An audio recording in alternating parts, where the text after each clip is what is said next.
So much fun to rev out.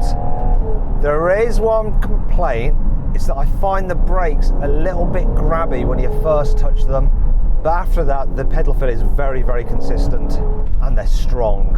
I love the fact that you get carbon ceramics as standard on Ferraris.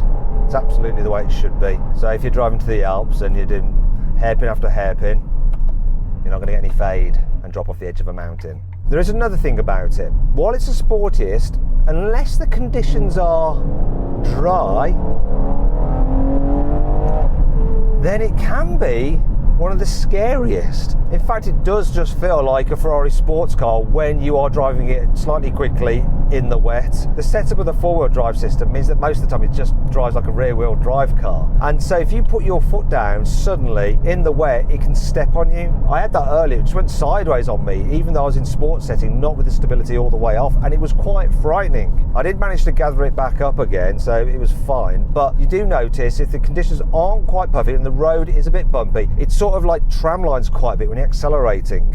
Now my viewpoint on that is a bit mixed, so it does have an edge to it. You do have to have your wits about you with it. That does mean that it's definitely engaging, and it does give it a feeling that it's more like a sports car than a sports utility vehicle. It really does. It's just got that really racy feel to it that you'd expect from a Ferrari.